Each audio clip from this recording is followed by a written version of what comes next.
De mi parte, del Nuevo Testamento ya solo me quedan faltando Primera y Segunda de Pedro, Primera y Segunda de Timoteo y me quedaría faltando Tito. Con eso estaríamos terminando los libros del Nuevo Testamento. Esto es una maratónica que comencé hace ya casi un año y medio, pero para mí ha sido una bendición. Una de las cosas que responsablemente me sentí es instruir a la iglesia en los libros de la Biblia, porque casi nunca se ve el panorama bíblico general. Siempre son mensajes de un texto, de un versículo, y no está mal, pero es muy importante que no perdamos el contexto general de las escrituras, porque al yo tener el contexto general, yo puedo entender el versículo específico. Mientras que si yo solo tengo el versículo específico sin el contexto general, el diablo puede utilizar eso para manipulación, como sucedió con Jesús en el desierto. Esta epístola es de esas corticas. Hay como 5 libros en la Biblia que son muy corticos. El más corto es Filemón. Las otras 2 son segunda y tercera de Juan, ya lo vimos. Y Judas es de esas epístolas que uno la lee en un momentico. O sea, esas son de las epístolas que uno no tiene problema para uno estar como, ay, bueno, no tengo tiempo para ello. Uno sí tiene tiempo. Vamos a leer toda la epístola de Judas, pero más que leer, no la vamos a leer, vamos a escuchar. Hay una aplicación que se llama la Biblia dramatizada. ¿Cuántos tienen la Biblia dramatizada en sus? Él la tiene por allá, ¿cierto? Recomendada, ¿cierto que sí? Bueno, la Biblia dramatizada es excelente, porque si usted de pronto por la vista no le es fácil leer, por el tiempo, yo aprovecho los tacos. Antes renegaba, ya no reniego, me pongo a escuchar libros de la Biblia, aprovechar el tiempo. Pero esta versión dramatizada de la Biblia, hoy hay mucha tecnología, puede ser buena, puede ser mala, sépala usar. Entonces, vamos a escuchar la audio Biblia de la epístola de Judas. Son solo 6 minutos, ponga atención. Más o menos yo creo que eso se leía así. En la época de Jesús, alguien decía, Judas nos escribió una carta y entonces vamos a escuchar a ver qué nos dice Judas. Vamos nosotros entonces a escuchar Judas en la versión Nueva Traducción Viviente. La carta de Judas, capítulo 1. Yo, Judas, esclavo de Jesucristo y hermano de Santiago, les escribo esta carta a todos los que han sido llamados por Dios Padre, quien los ama y los protege con el cuidado de Jesucristo. Que Dios les dé cada vez más misericordia, paz y amor. Queridos amigos, con gran anhelo tenía pensado escribirles acerca de la salvación que compartimos. Sin embargo, ahora me doy cuenta de que debo escribirles sobre otro tema para rogarles que defiendan la fe que Dios ha confiado una vez y para siempre a su pueblo santo. Les digo esto porque algunas personas que no tienen a Dios se han infiltrado en sus iglesias diciendo que la maravillosa gracia de Dios nos permite llevar una vida inmoral. La condena de tales personas fue escrita hace mucho tiempo, pues han negado a Jesucristo, nuestro único dueño y Señor. Aunque ustedes ya saben estas cosas, igual quiero recordarles que Jesús primero rescató de Egipto a la nación de Israel, pero luego destruyó a los que no permanecieron fieles. Y les recuerdo de los ángeles que no se mantuvieron dentro de los límites de autoridad que Dios les puso, sino que abandonaron el lugar al que pertenecían.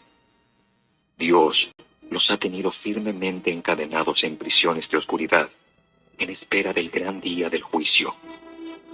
Asimismo, no se olviden de Sodoma y Gomorra, ni de las ciudades vecinas, las cuales estaban llenas de inmoralidad y de toda clase de perversión sexual. Esas ciudades fueron destruidas con fuego y sirven como advertencia del fuego eterno del juicio de Dios. De la misma manera, estos individuos que pretenden tener autoridad por lo que reciben en sueños, llevan una vida inmoral, desafían a la autoridad y se burlan de los seres sobrenaturales. Pero ni siquiera Miguel, uno de los ángeles más poderosos se atrevió a acusar al diablo de blasfemia, sino que simplemente le dijo: El Señor te reprenda. Esto ocurrió cuando Miguel disputaba con el diablo acerca del cuerpo de Moisés. Pero esa gente se burla de cosas que no entienden. Como animales irracionales, hacen todo lo que les dictan sus instintos y de esta manera provocan su propia destrucción. ¿Qué aflicción les espera? Pues siguen los pasos de Caín, quien mató a su hermano. Al igual que Balaam, engañan a la gente por dinero y como Coré, perecen en su propia rebelión. Cuando estos individuos participan con ustedes en sus comidas de compañerismo, las cuales conmemoran el amor del Señor, son como arrecifes peligrosos que pueden hacerlos naufragar. Son como pastores que no tienen vergüenza y que solo se preocupan por sí mismos. Son como nubes que pasan sobre la tierra sin dar lluvia. Son como árboles en el otoño, doblemente muertos, porque no dan fruto y han sido arrancados de raíz. Son como violentas olas del mar que arrojan la espuma de sus actos vergonzosos. Son como estrellas que han perdido su rumbo, condenadas para siempre a la más negra oscuridad. Enoc, quien vivió en la 7ª generación después de Adán, profetizó acerca de estas personas. Dijo: Escuchen, el Señor viene con incontables millares de sus santos para ejecutar juicio sobre la gente de este mundo. Declarará culpables a los seres humanos por todos los actos perversos que cada uno haya hecho, y a los pecadores rebeldes por todos los insultos que hayan dicho contra él.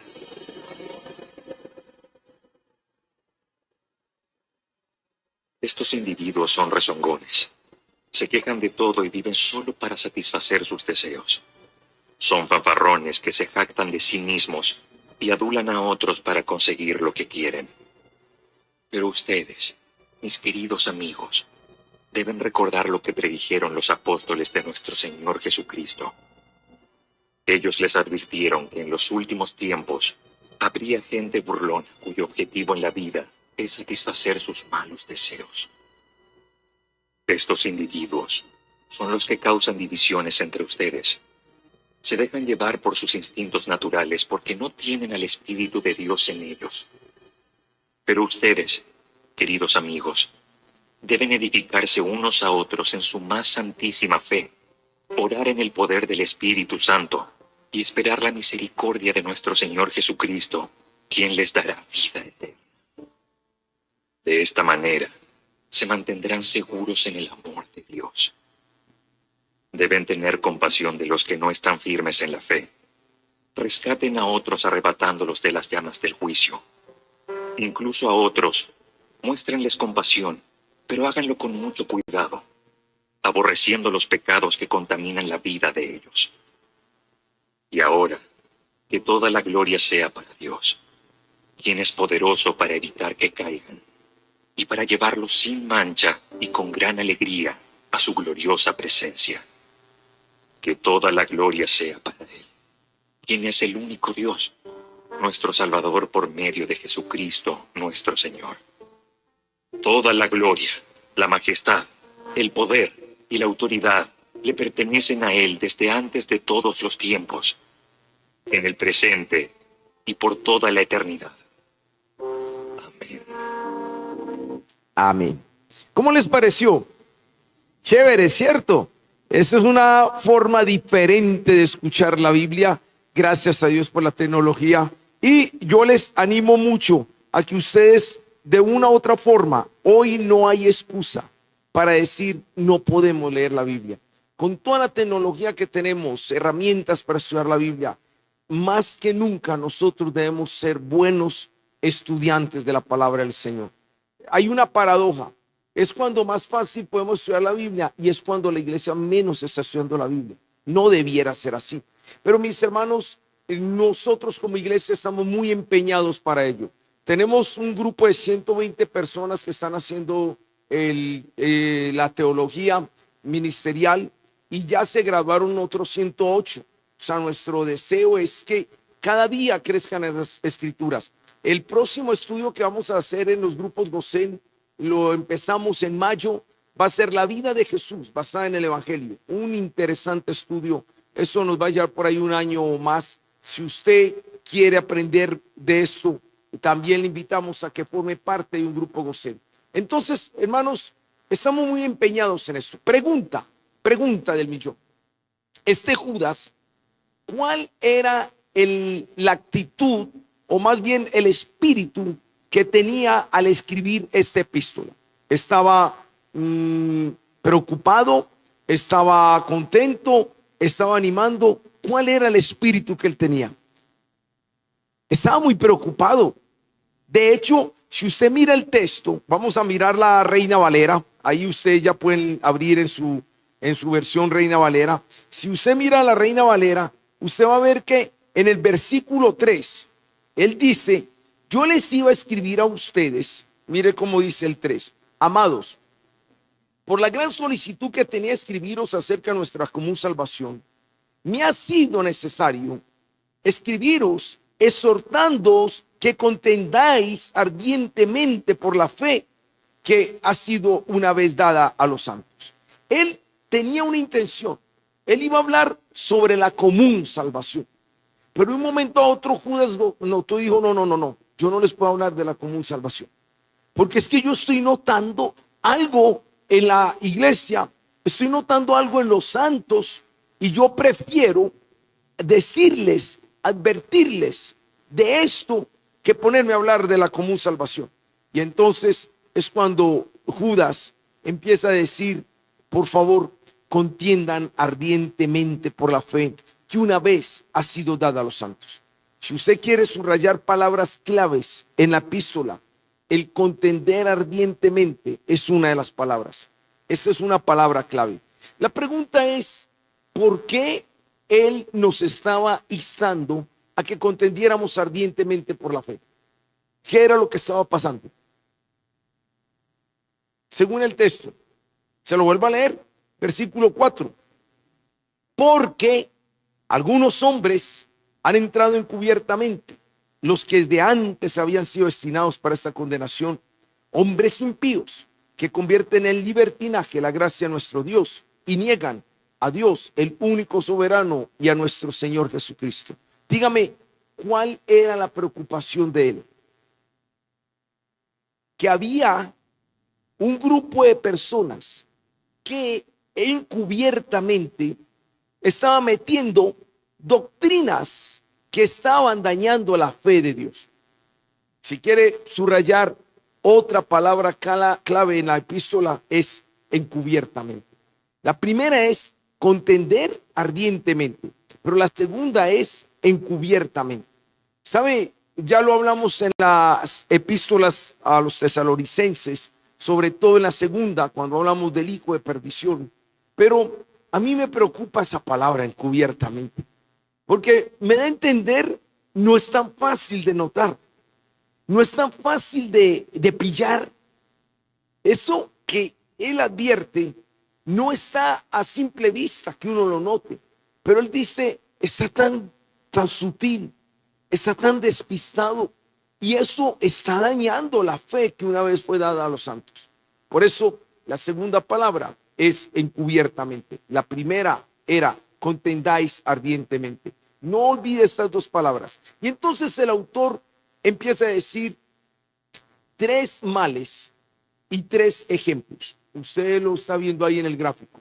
Entonces hay tres advertencias y tres peligros. Entonces los tres peligros son el camino de Caín, el segundo, el lucro de Balaán, y el tercero es la contradicción de Coré. Mire el versículo 11.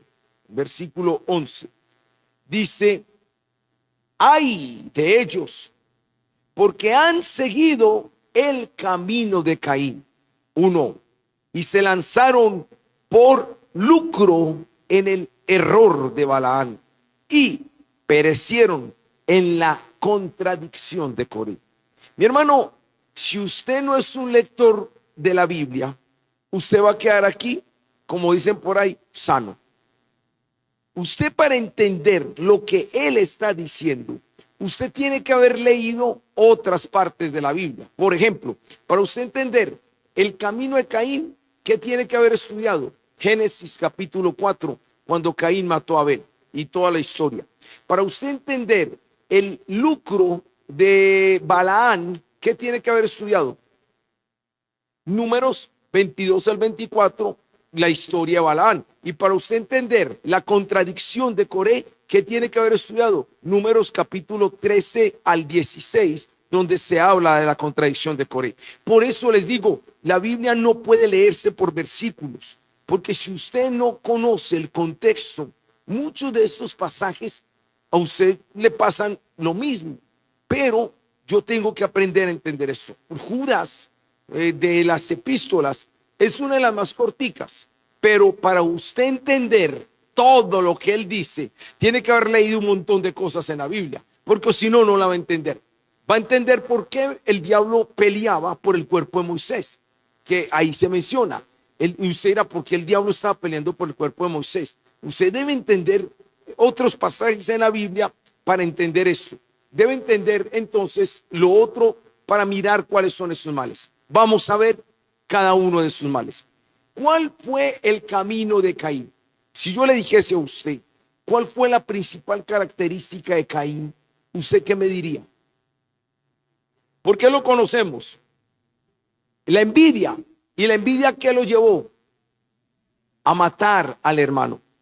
Ese es el camino de Caín. El camino de Caín es no amar a su hermano. Ese es el camino de Caín. El camino de Caín es simplemente eliminar de su vida a alguien que Dios no quería eliminar. Y mucho más que era el hermano. ¡Wow! Usted dirá, uy, Caín es malo. ¿Cómo que Caín mató al hermano? Mis hermanos, les tengo dos noticias. Para uno matar a una persona no necesita enterrarle un puñal. Porque la Biblia dice cómo mato yo a una persona. Y está en Mateo 5. El solo hecho de que yo esté en enojo con un hermano, el solo hecho de que yo tenga un resentimiento con un hermano, literal, voy a ser juzgado como un homicida. ¿Por qué? Porque aunque el hermano está caminando por ahí, yo ya lo saqué de mi corazón. Lo eliminé de mi corazón. Y lo que está diciendo el autor es, pilas, que una de las cosas que se está infiltrando en la iglesia, sutilmente, muy disimuladamente, es el camino de Caín. Pastor, ¿y qué es el camino de Caín? ¿Sabe? Son cristianos que dicen ser cristianos, pero hacen el pecado del hijo mayor en la parábola del hijo pródigo. Recuerda que el papá del hijo pródigo tenía dos hijos y el menor se le fue. Y cuando vuelve el menor, ojo las palabras que dice el mayor. Cuando vino tu hijo, ¿qué debía haber dicho él? Debía haber dicho, cuando vino mi hermano. Pero nota que el mayor no dijo mi hermano. El mayor dijo, tu hijo, mas no mi hermano. El mayor representa la religiosidad farisea. Representa eso. Y hoy abunda el camino de Caín en las iglesias del Señor. ¿Saben qué es el camino de Caín en las iglesias del Señor? Cristianos que dicen, yo adoro a Dios mi Padre, pero no convivo con mi hermano que está aquí al lado, no me lo trago. Cuando yo digo, es tu hijo, mas no mi hermano, tú lo amas, mas yo no lo amo. Ay, muy disimuladamente entró el camino de Caín en mi vida. Yo recuerdo alguna vez, ya Dios sanó eso en mi corazón. Yo tenía un enojo con mi papá. Ya era cristiano, no tenía rabia. Yo no le tenía rabia. Porque es que nosotros los cristianos somos más hermosos. Nosotros le ponemos categoría. Nosotros le ponemos odio, rabia, enojo, pica, rabiecita, no me lo aguanto, Le ponemos colores, le ponemos tonalidades. Para Dios no hay tonalidades. Para Dios es o lo amas o lo aborreces. Si lo amas, no lo amo, entonces lo aborrece. No, yo no lo aborrezco, entonces lo ama. Pero Dios no tiene puntos intermedios. Entonces, con mi papá, yo decía, tenía una piquita. Yo tenía una piquita. Y llega un momento donde Dios, hablando a mi corazón, me dice, ¿tú qué crees que cómo veo yo a tu papá? Yo le dije, Señor, ¿usted lo ama? Y entonces el Señor me dice, ¿y usted cómo lo ve? ¿Usted lo está viendo como yo lo estoy viendo? No, Señor, yo no lo estoy viendo como usted lo está viendo. Y ojo a lo que dice el Espíritu Santo. ¿Quién te crees tú para mirar a tu papá diferente a como yo lo veo? Y entendí que eliminar un hermano de mi corazón es hacer cosas que ni Dios haría. Que ni Dios haría. El camino de Caín es un veneno peligroso que mina la fe que una vez fue dada a los santos. ¿Sabe? Bueno, ahora voy a decir otras cosas. Por ahora dejemos a Caín, dejemos el hermano mayor. El camino de Caín es el no amor. Pero Judas detectó un segundo problema. ¿Cuál fue el segundo problema? El lucro de Balaán. ¿Cuántos conocen la historia de Balaán? Se las cuento. Por favor, lean la Biblia. Números. Balaán era un profeta de Dios. Era un profeta de Dios. Pero un día llega un rey y el rey dice, usted es profeta de Dios y lo que usted dice se le cumple. Hágame un favor, ese pueblo de Israel me lo maldice. ¿Y sabe qué hace Balaán? Dice, y bueno, yo le hago el favorcito, ¿cuánta plata me da? Y él yo le platica. Y se va Balaán a maldecir el pueblo de Dios. Y de un momento a otro Dios le dice, no me maldigas lo que es bendito. Eso es lo que Dios le dijo. No puedes maldecir al pueblo de Israel. Y Balaán va donde Balac, el rey. Dice, rey, no se lo puedo maldecir. Si quiere más bien, venga, vamos por ese otro lado, a ver si desde allá sí. Bueno, la historia es esta. A pesar de que Dios le dijo que no, él insistía en que sí. Le estaba buscando, como dicen por ahí, comba al palo. Y llegó un momento donde Dios le tuvo que hablar por medio de un burro. Un burro le habló. Ahora yo voy a decir, todos nos asombramos de que un burro le habla a un hombre. Yo me asombro más bien de que un hombre desciende a burro para entenderlo. Eso era Balaán. Un burro. Luchando contra Dios. Pero ¿sabes cuál era el problema de Balaán? Quería tener a Dios, pero amaba lo material. Amaba lo material. Ese hombre estaba aferrado a lo material. Y era un hombre que a él le importaba mucho la plata.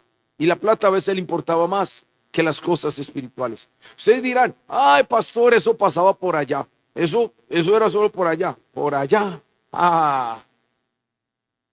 Si hay algo, miren esto. Si es precisamente las dos cosas por las cuales la gente de afuera rechaza más la iglesia del Señor, es precisamente por la falta de amor y por la avaricia. El mal manejo económico. Yo recuerdo una situación que pasó alguna vez. Fui donde un doctor y pues a que me revisara.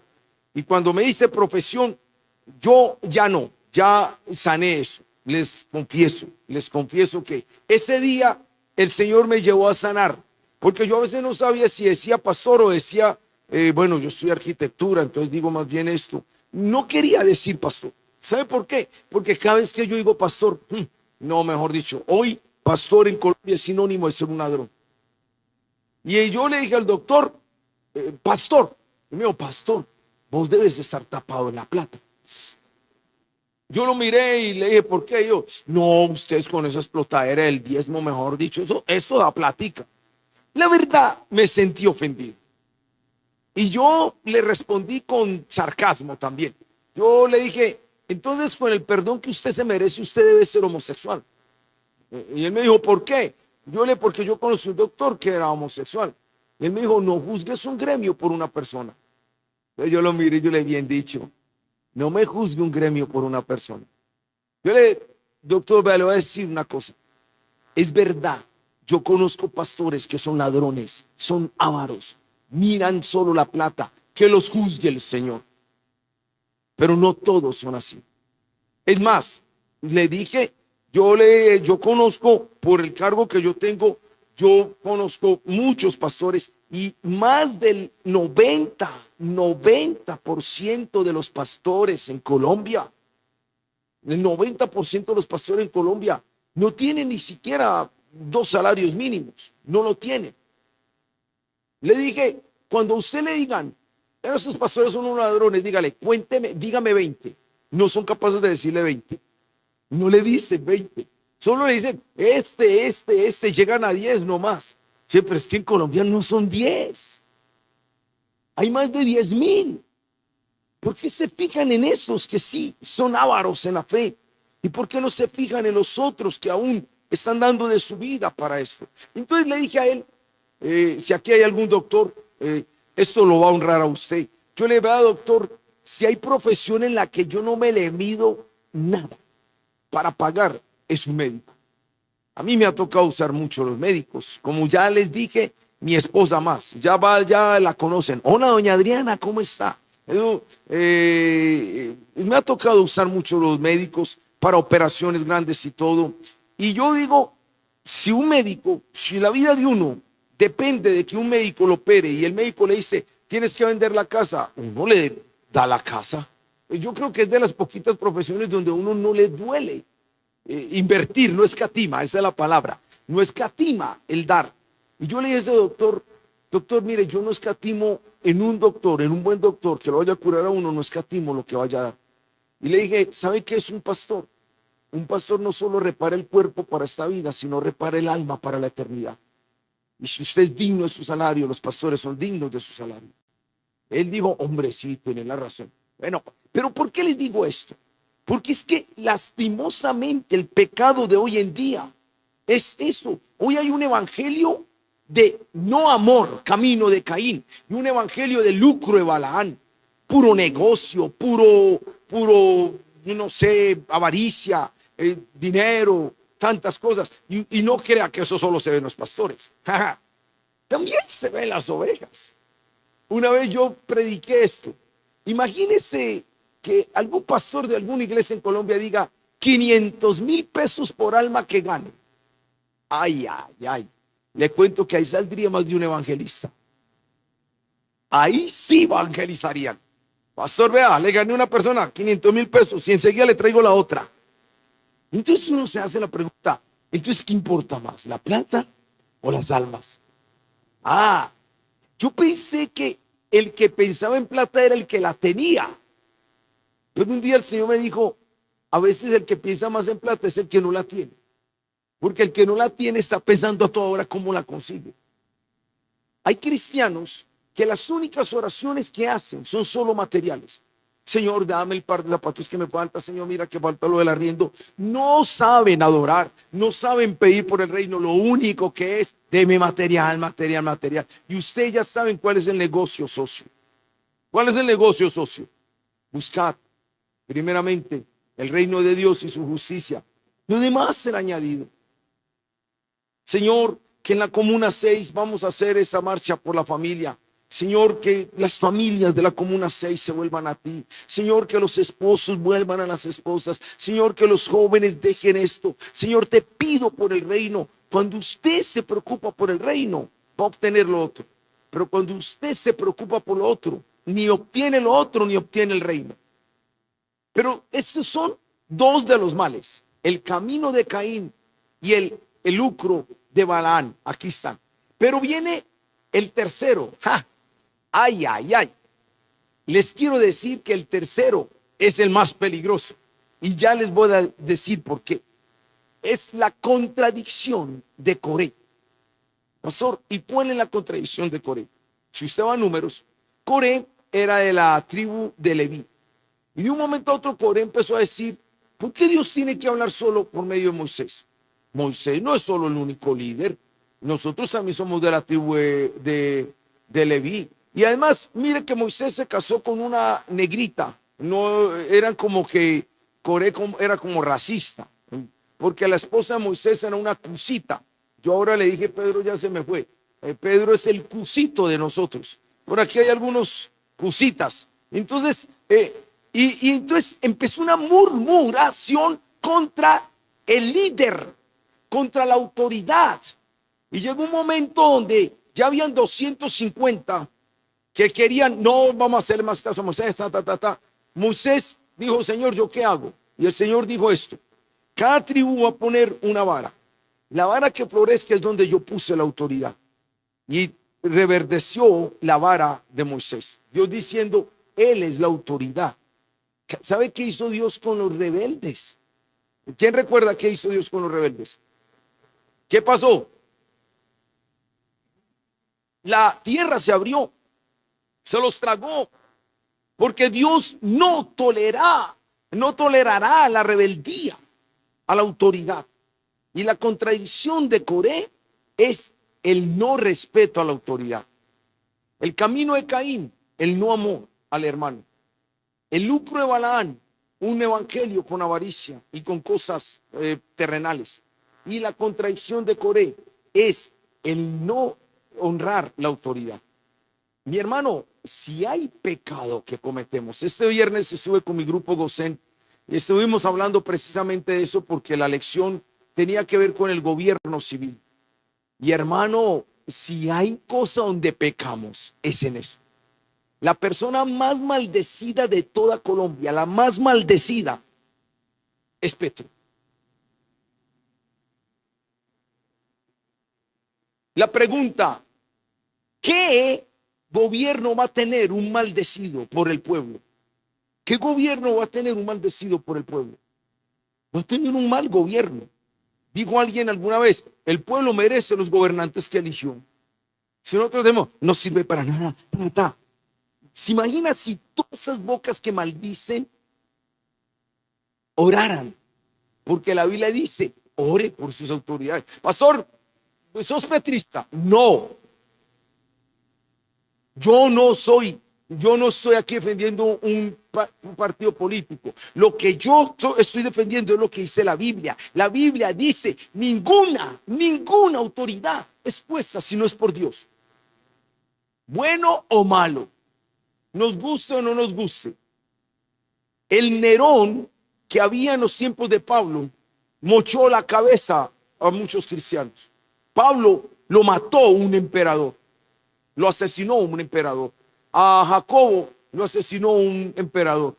Pero nunca usted va a ver de uno de los apóstoles diciendo algo contra una autoridad. Por el contrario, antes se ve lo diferente. Yo decía a mi grupo el viernes, puse el ejemplo del apóstol Pablo. El apóstol Pablo en Hechos 23 estaba ante un grupo de personas y le pegaron una cachetada. Y Pablo se le sale el Pablo y dice, Dios te golpeará a ti, pared, sepulcro blanqueado. Cuando Pablo dice eso, uno de los que estaba ahí, ay, usted diciendo eso contra el sumo sacerdote. ¿Qué hizo Pablo cuando se dio cuenta que era el sumo sacerdote? ¿Qué hizo? Perdón, yo no sabía que era el sumo sacerdote. Y ojo a lo que dice Pablo, porque escrito está, no maldecirás a un príncipe de tu pueblo. Usted dice, pastor, pero ese era un príncipe sinvergüenza. Sí, era un príncipe sinvergüenza. Esa cachetada que le dieron a Pablo no era una cachetada justa. No era una cachetada justa. Pero el hecho de que usted difiera de una autoridad no es el derecho para que usted maldiga o denigre a la autoridad. Yo no tengo que estar de acuerdo con la autoridad. Y hay momentos donde si la autoridad me manda a matar, si la autoridad me manda a desobedecer abiertamente la norma de Dios, toca obedecer a Dios primeramente. Pero hay momentos donde, y le voy a poner otro ejemplo. Este ejemplo es todavía más tremendo, no el de Pablo, sino a mí me impacta mucho el ejemplo de David. David tenía la unción. Los que estuvieron en la convención oyeron esto. David tenía la unción para ser rey. Pero el rey que tenía, ¿quién era? Saúl. ¿Tenía la unción? No, para mí no. ¿Sabe qué? Tenía un demonio. Era un endemoniado. Y la Biblia dice que un día, eso está en primer libro de Samuel 18. Por eso yo le digo que Judas es una epístola cortitica, pero para usted entender todo lo que dice en Judas, tiene que haber entendido un montón de cosas de la Biblia. Por eso es importante estudiar la Biblia. Y dice que David estaba tocando el arpa en el primer libro de Samuel 18. De un momento a otro, el endemoniado le lanza, toma la mano en su mano, la lanza en su mano y se la lanza. Ahora, a mí no me impacta que él le lance la lanza, sino que dice el texto que se la lanzó 2 veces. ¿Qué significa que se la lanzó 2 veces? Hay solo 2 teorías. Él está tocando el arpa, Saúl se endemonia y ¡ya! La tira. David le hace el quite, lo mira y le dice: jefe, así no, así no le juego. Y le da tiempo para que Saúl venga, vuelva y coja la lanza, porque dice que se enclavó en la pared, la quite, vuelve y se acomoda, y él sigue tocando y vuelve y se la lanza. Esa es la primera teoría. O la segunda es que el mismo David la quita de la espada. No, jefe, así no, y se la entrega.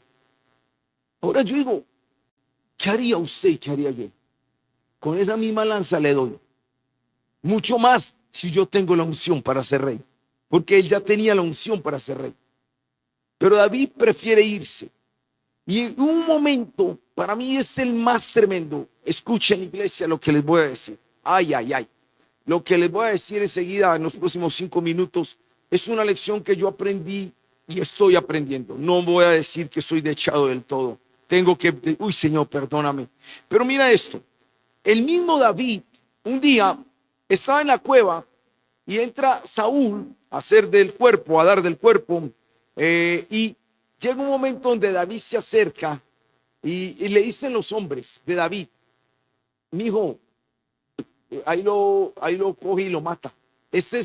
Dijeron así, es la oportunidad de Dios. Ahí se lo puso Dios en las manos. Y David llega un momento y se acerca con un cuchillo y antes de hacer alguna cosa le corta un pedacito del manto de Saúl. Y cuando le corta un pedacito del manto, se turba su corazón. Y los hombres de David dicen: ¿usted qué está haciendo? Y ojo lo que dice David: Dios me guarde de tocar al ungido de Jehová. David ungido, ese es un endemoniado. Mientras esté en un cargo de autoridad, es una autoridad puesta por Dios. Ay. Y entonces ocurrió otra vez. Y estaban en una cueva también. No, esta vez estaba durmiendo. Y entonces uno de sus generales le dice: jefe, yo sé que usted no lo mata, pero deme permiso a mí, yo sí se lo mato. Y oye lo que dice David. David dice: ni yo ni tú lo haces. Porque eso está en primer libro de Samuel 24. Atención a lo que sigue. Él dice: no hay nadie que toque el manto de un ungido de Jehová y que quede sin castigo. Sin castigo. ¿Sabes cuántas cosas atraemos sobre nuestra vida por maldecir autoridades? Empezando por esto, la primer autoridad que se maldice muchas veces es papá, porque es una autoridad, pero fuera un borracho, le pegaba a la mamá y somos el pueblo de la no bendición a las autoridades. Nosotros, por donde sea, es anarquía. Por todos lados es anarquía, contra el papá, contra la mamá, contra el jefe, contra el gobernante, contra el presidente, contra todo lo que sea autoridad. Y luego estamos diciendo por qué no hay bendición. ¿Por qué hay cosas en la iglesia que la fe no está funcionando? Porque el camino de Caín está en el corazón de muchos. El lucro de Balaán está en otros. Y la contradicción de Coré está en otros. Ay. Y Judas, ¿qué es lo que dice? Les voy a poner 3 ejemplos. Mira los 3 ejemplos que pone Judas. El primer ejemplo es el pueblo de Israel. Ellos no creyeron y Dios los castigó. El segundo ejemplo, los ángeles en el cielo No guardaron su dignidad, Dios tampoco los perdonó. Y el tercer ejemplo, Sodoma y Gomorra. ¿Qué está diciendo Judas? La rebeldía, el no respetar la autoridad, sea en el pueblo de Dios, sea en los ángeles en el cielo, o sea en los impíos, en cualquiera de los tres, eso trae consecuencias. Son los tres ejemplos que él pone. Él pone un ejemplo del pueblo de Dios. Por muy pueblo de Dios que usted sea, si usted no es una persona que aprende a cuidarse de esas cosas, va a haber consecuencias. Si pasó con los ángeles y si pasó con Sodoma y Gomorra, son los venenos que hoy en día están minando la fe de los santos. Y déjeme, yo voy terminando con estas cositas. Él pone dos ejemplos de buenos ejemplos de la autoridad. El primero es el arcángel Miguel. ¿Por qué se le llama arcángel? ¿Por qué se le llama arcángel? Por una sencilla cosa. Se le llama arcángel porque es más que un ángel. El arcángel es un cargo más alto. Si usted estudia la Biblia, hay una materia que se llama angelología, y usted va a ver que hay serafines, hay querubines, están los 24 ancianos, los 4 seres vivientes, hay ángeles y arcángeles. Parece que los arcángeles son el rango más alto después de Dios. El arcángel es el rango más alto, porque Dios siempre ha obrado por rangos de autoridad. Dios es un Dios de autoridad. Dios Dios. Usted mira el cielo y el cielo es toda una estructura, todo un orden. Cada uno tiene su función. El diablo no es de rangos. El diablo es de rebeldía. El diablo es de murmuración. El diablo es de crítica. El diablo es de oposición. Yo una vez le decía, yo no sé si usted salió a darle con tapas a la calle. Si usted salió, yo le decía a un muchacho, en vez de estarle dando a una tapa, póngase a estudiar, invénteme algo para que entre recursos en Colombia. O sea, hoy prefieren quemar un carro, hoy prefieren quemar una institución. Póngase a estudiar y mande un cohete a Marte y que Colombia sea primer potencia en el mundo. Pero queremos más rebelarnos que progresar. O sea, estamos pensando más en anarquía que en orden. Estamos pensando más en todas estas cosas. Y yo le digo, no, usted con tapas no va a cambiar un país. Es más, le voy a decir algo. En estos días hubo una marcha y creo que hay otra. Si quiere marche. Algunos dirán, yo no marcho por alguna... Yo podría marchar, pero yo prefiero más que marchar, hacer cosas más efectivas que una marcha. Disipule. Empieza a cambiar personas, empieza a cambiar hogares, empieza a evangelizar, empieza a orar, empieza a pedir por un avivamiento. Eso es mucho más efectivo. Pero nosotros somos como, yo no sé. Entonces, el principio de Satanás es la rebeldía. El principio de Satanás es el no amor. Y el principio de Satanás es la avaricia. Pero un ejemplo está en el arcángel Miguel.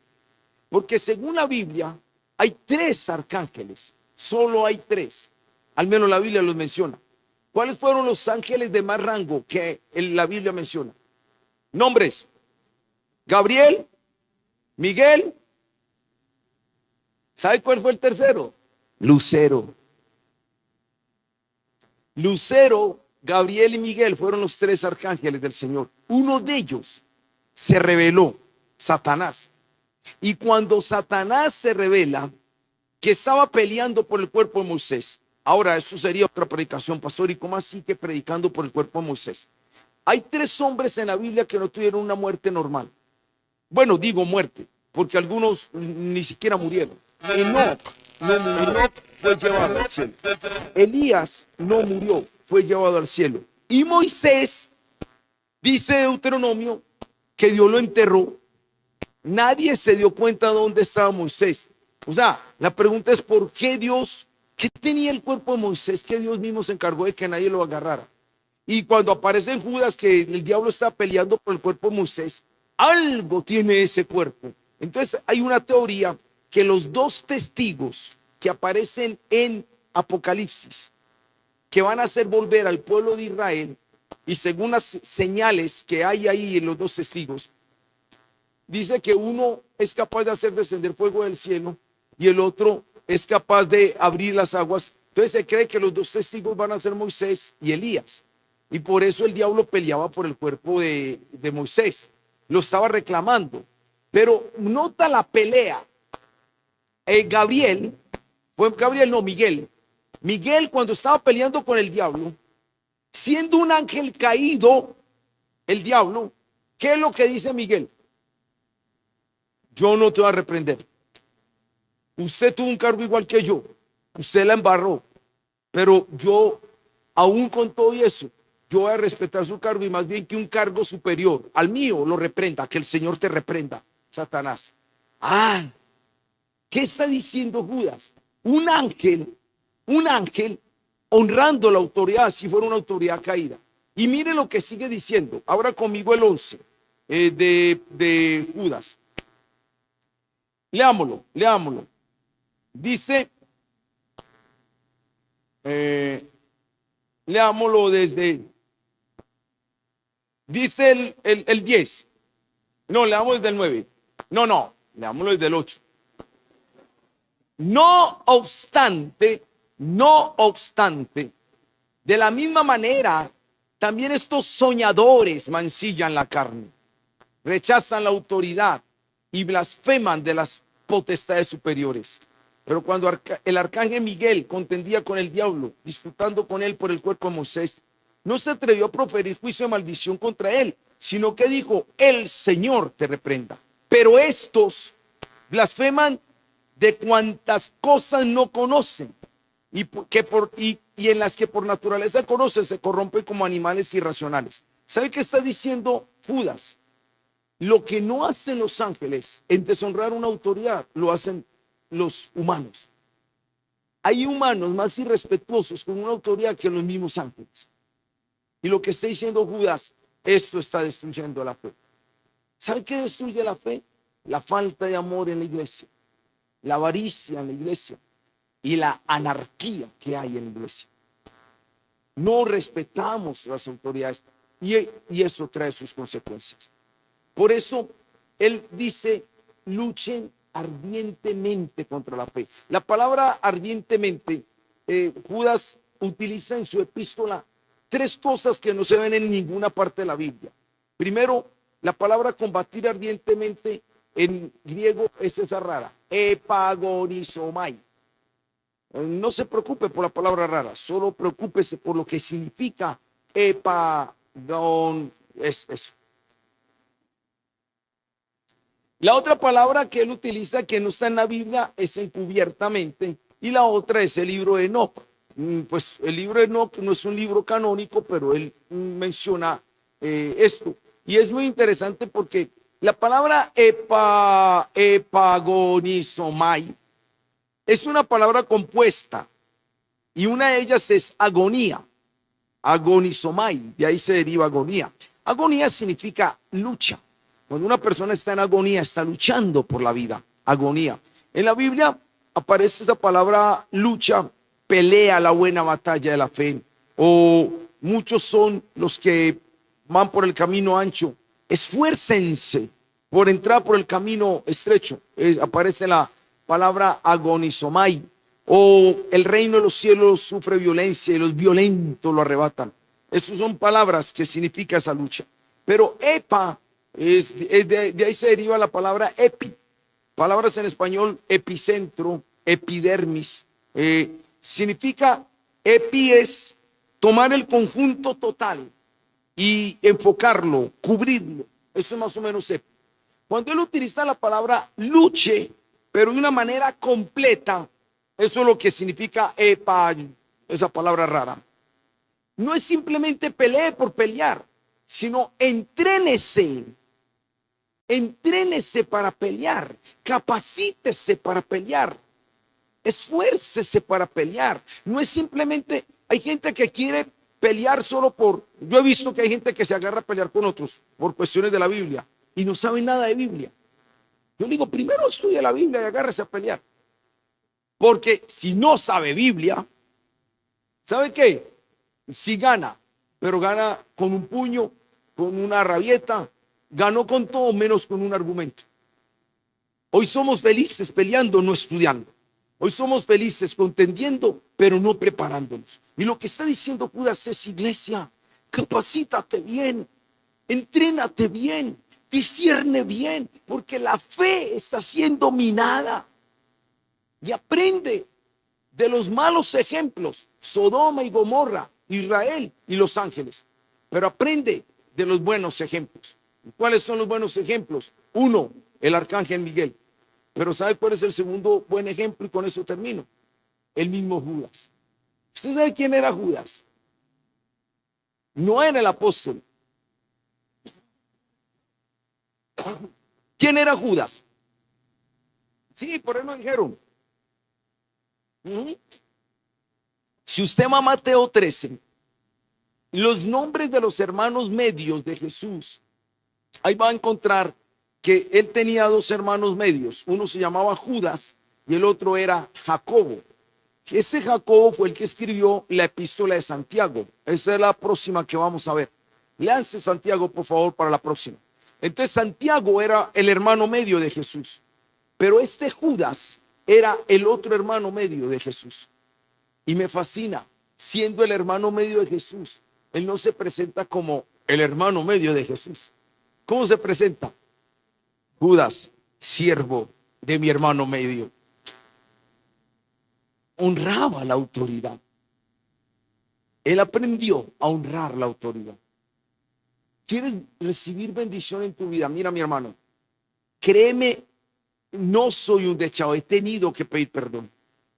Con el que más me tengo que arrepentir es con el presidente, pero el Señor una vez me habló: si todo lo maldice, ¿cómo va a estar el país bendecido? Dios puede tocar a un Nabucodonosor y que se convierta y dar un edicto a favor del pueblo de Dios. Sí, la historia lo muestra. Dios puede hacer que un faraón pueda hacer caso a todas las órdenes de un José. Sí, Dios lo puede hacer, pero Dios quiere ver un pueblo que aprenda a honrar la autoridad donde sea. ¿Sabe? Soy honesto. Me ha tocado autoridades aún de pastores que yo digo: ay, Señor, ay, Dios. Pero yo he aprendido una cosa, que si el Señor no lo ha eliminado, ¿quién soy yo para eliminarlo? Yo le digo: Ana, Señor, si ahí lo tienes, será para probar mi fe, será para probar mi humildad, será para probar mi sumisión. Uy, pero ha sido difícil. Es difícil. Cuando uno ve una buena autoridad, no hay problema, pero uno ve unas autoridades. Pero yo aprendí por David, por Pablo, por Judas, a no caer en la contradicción de Coré. Amar a un hermano que es querido es lo más lindo de la vida. Hay hermanos que emanan amor, pero hay otros que solo lo saludan con un limón en la cara. ¿Qué tiene? Bueno, ¿qué? No sé si son hermanos o karatecas, porque ya. Ámanos, guarda tu corazón. Y mi hermano, en un mundo materialista que nos están diciendo: usted vale por lo que tiene, consiga todas estas cosas, hay cosas más importantes que el dinero. Como dicen por ahí, hay gente tan pobre que lo único que tiene es plata. La iglesia del Señor se debe caracterizar porque va a contender ardientemente por la fe una vez dada a los santos. No podemos seguir dando mal testimonio afuera. Los de afuera vienen hablando de la iglesia del Señor y son precisamente esas tres cosas.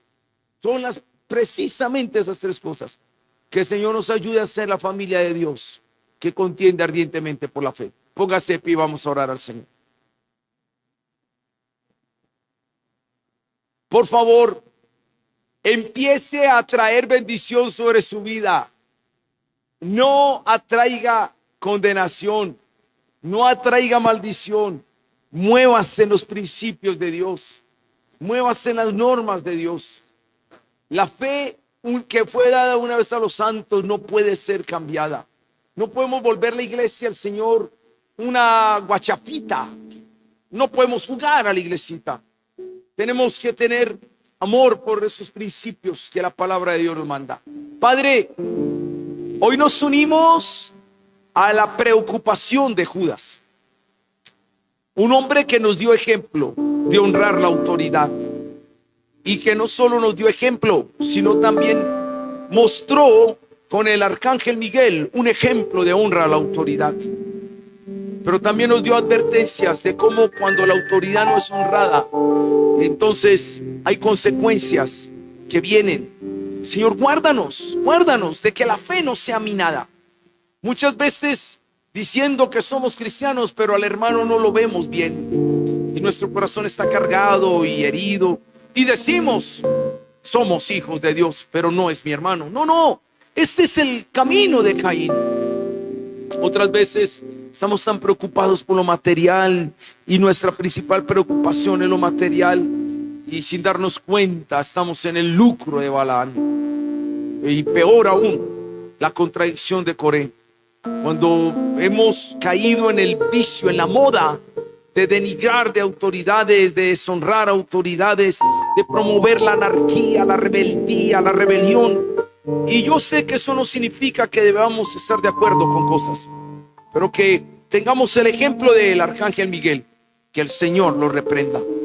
Cuando alguien no te sirve, tú lo quitas. Nosotros, mientras tanto, orar y que en la misericordia tuya tú hagas lo que debas hacer. Padre, por favor, guárdanos para que la fe no sea minada. La fe que una vez fue dada a los santos, que en nosotros haya un deseo ardiente de luchar, de prepararnos, de entrenarnos, de estudiar, de memorizar, de permanecer en los principios, más que una simple agonía y lucha. Señor, oh Dios, como Judas lo expone, mucho más fuerte que eso, preparar y defendernos por la fe que una vez fue dada. Muchas gracias, Señor, en Cristo Jesús. Amén y amén.